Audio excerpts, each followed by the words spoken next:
लाभ सीधा देश के सबसे गरीब और वंचित समाज को मिल रहा है, वो आगे कंटिन्यू कर। सर, रालोद के साथ गठबंधन में भी सहारनपुर और मुरादाबाद मंडल ऐसा रहा जहां बीजेपी एक भी सीट नहीं जीती। नहीं, आप अपनी इन्फॉर्मेशन पुख्ता करो। एक अखबार ने छापा है, गलत छापा है। बिजनौर उसी मंडल में है जो हम जीते हैं, अमरोहा उसी मंडल में है। लेकिन सर, पहले क्लीन स्वीप का एक उम्मीद था। रालोद जिस तरीके से आई थी, एक गढ़ कहा जाता है पश्चिम यूपी रालोद, तो उस तरीके के नतीजे क्यों नहीं मिले? कॉन्फिडेंट लग रहे हैं इस वक्त, बिकॉज इंडिया गठबंधन अपनी स्ट्रैटेजी बना रही है। पता चल रहा है नीतीश कुमार और तेजस्वी एक साथ एक प्लेन में सीटों में। मुझे बात बताइए, विधानसभा के सदन में भी तो एक ही उस पे बैठते हैं सब लोग। इनका बातों का कोई अर्थ नहीं होता। नीतीश जी गंभीर राजनीतिक नेता हैं, देश को दिशा देने वाले नेता हैं। और नीतीश जी ने जब फैसला लिया इंडिया को छोड़ने का, उनके फैसले से ही प्रेरित होके लोकदल अगली पार्टी थी जिसने इंडिया को छोड़ के एनडीए का साथ आए हम। तो नीतीश जी से हम सीखने का हम उम्मीद करते हैं। मुझे और मौका मिलेगा, अवसर मिलेगा, साथ काम करेंगे एनडीए में। रालोद मंत्रिमंडल में शामिल होगा। कारण मानते हैं आप? क्या यूपी में इतनी कम सीटें आई हैं पहले के मुकाबले, क्या कुछ कारण मानते हैं? सीटों में गिरावट आई है। लोकदल एनडीए में आया, लोकदल ने अपनी ताकत दिखाई। हमारे क्षेत्रों में पूरी कोशिश हम लोगों ने की है कि ज्यादा से ज्यादा सीटें एनडीए के जीत के आए।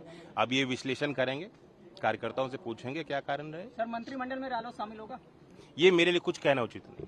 आज एनडीए में हम अपना सरकार का हमारा दावा है ही, और उस बैठक में हम लोग देश के एजेंडे को आगे ले जाएंगे।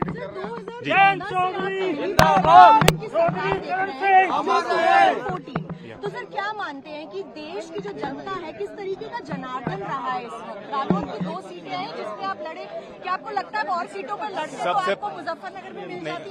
हो सकता है, लेकिन पीछे मुड़कर देख के बहुत चीजें अलग समझ में आती हैं। हमने देश को देखते हुए, देश की परिस्थितियों को देखते हुए, राजनीतिक हालात को देखते हुए अपने पार्टी को आगे बढ़ाने के निर्णय लिया। उस निर्णय पे हम कायम हैं।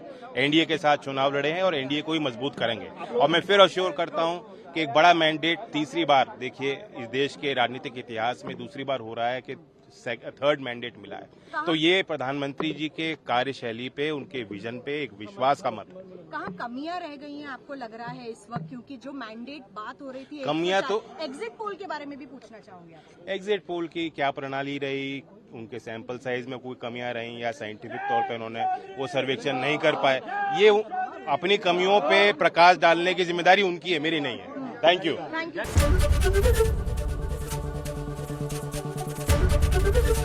एबीपी गंगा, खबर आपकी, जुबान आपकी।